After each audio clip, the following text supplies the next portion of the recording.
to play basketball, and that's my job. That's what I'm going to do. I was excited. Honestly, the review took too long for me. I wanted to get playing basketball again, and that's exactly what I did at the rest of the third quarter. I made all 3 free throws, and then it was a tough 3.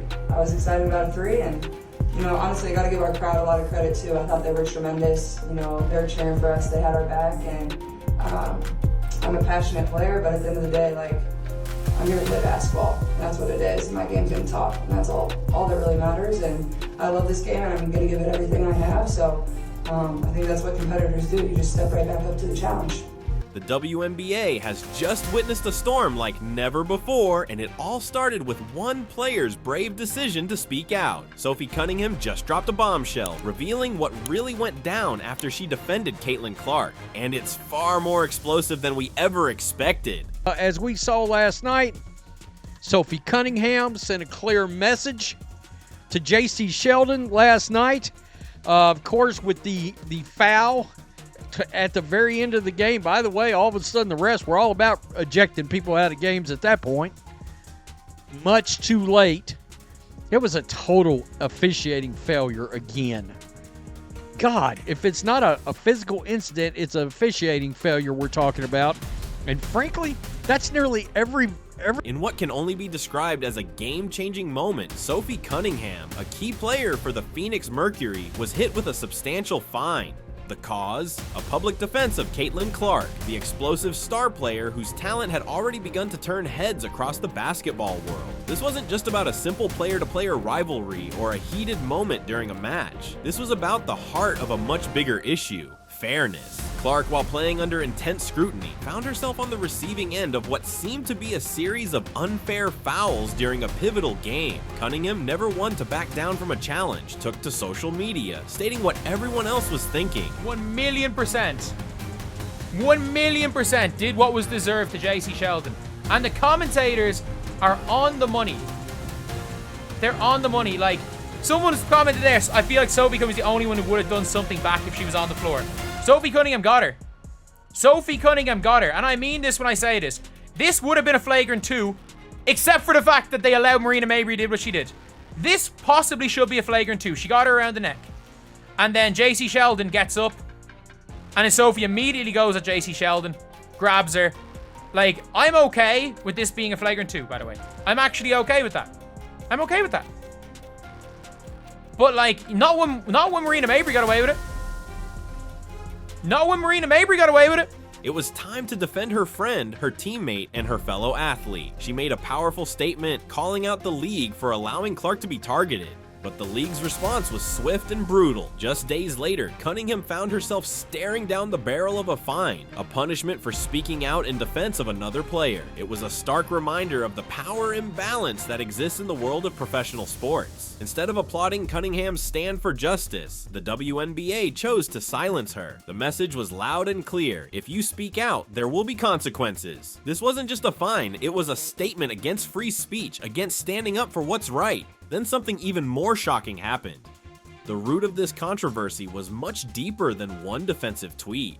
Caitlin Clark, a player whose career was soaring, found herself in the midst of what seemed like an orchestrated attack on her performance. The physical fouls against her were not just normal in-game hits. They were excessive, borderline malicious, and the referees seemed to turn a blind eye. Fans watching from home were left to wonder, how could such blatant acts of aggression be allowed to happen without repercussions? That's when Cunningham stepped in. Watching her teammates suffer under these conditions, she couldn't just sit idly by. In an emotional outburst on social media, she spoke out. She not only called attention to the targeting of Clark, but also questioned the WNBA's commitment to fair play and the protection of its stars.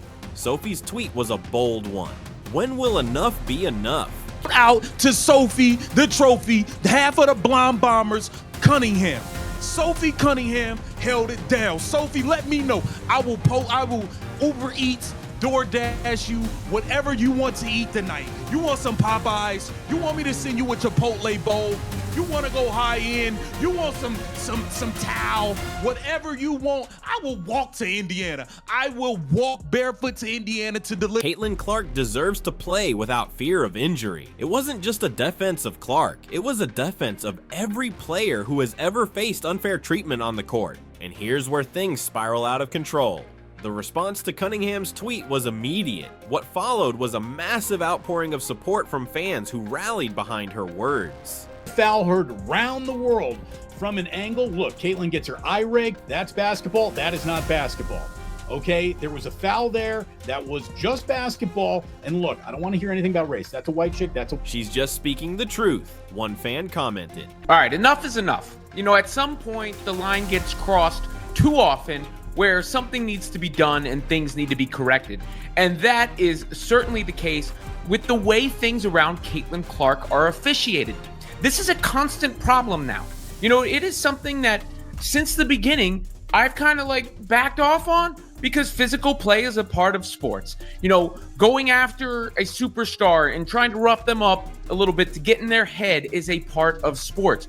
But when it crosses the line, the referees need to do their job. How can we expect to progress if the league silences voices of reason? But not everyone was on her side. Within hours, the WNBA issued a statement defending the fine and reaffirming that Cunningham had violated league policy by making public statements that criticized officiating and league operations. The fine was justified, they said, but Cunningham supporters weren't backing down. They saw this as more than just a fine. It was an attack on the right of athletes to express their opinions, to speak out against injustice. As more fans expressed their outrage on social media, it became clear that this issue had far-reaching consequences. The fallout was massive. Players began to weigh in, with some saying they feared the fine might set a dangerous precedent. If Sophie can be fined for standing up for what's right, what does that mean for the rest of us? One player said in an anonymous interview, it wasn't just Cunningham's fight anymore. It had become a battle for the freedom of every athlete to speak their mind without fear of punishment. The backlash wasn't just about Sophie, it was about the very essence of what it meant to be an athlete in today's world. But wait till you hear what happened next. Days passed, and the silence from Sophie Cunningham only made her eventual response that much more anticipated. When she finally spoke, it wasn't just a statement, it was a manifesto. Sophie came forward with an emotionally charged defense of her actions. She didn't back down, she didn't apologize. Instead, she doubled down, explaining why she felt it was her duty to defend Caitlin Clark. She talked about the long-standing issues within the league and how the fine was just another way to stifle truth and justice. This wasn't about me, this was about fairness. This was about standing up for what's right, even if it means taking a hit. In her words, you could feel the weight of everything she was saying. She spoke about the unspoken pressures athletes face to remain silent, to always play the good role, but she wasn't going to be silenced. Cunningham's tone was fierce and unapologetic, stating that the future of the WNBA and of women's sports in general needed to be built on a foundation of open dialogue, not suppression. Her words struck a chord with many, igniting a new wave of support and solidarity among players and fans alike. She's not just fighting for Clark, one fan said, she's fighting for the future of women in sports. Sophie Cunningham had become more than a player. She had become a symbol of resistance against a system that too often failed to support its athletes. And here's where things spiral even further. Especially if Sophie Cunningham is going to continue to fight people for messing with Caitlin Clark, because it feels like Caitlin Clark is going to get treated in a certain way in this league for a long time. She's not a rookie anymore. Okay? She's already proved herself. She's won. And then there were some, ladies last night that were trying to go a little physical. And in last year, I think something we noticed, and I think a lot of people noticed, is when Caitlin would get bullied, nobody would do nothing. That's right. Nobody would do nothing. It was like, hey, they didn't know, whoa, I can't believe this is happening. I can't believe people are doing this to Caitlin Clark. Teammates weren't jumping in there. They bring in Sophie Cunningham. I had no idea. Sophie Cunningham was a black belt at the age of 6. Yeah. Yep.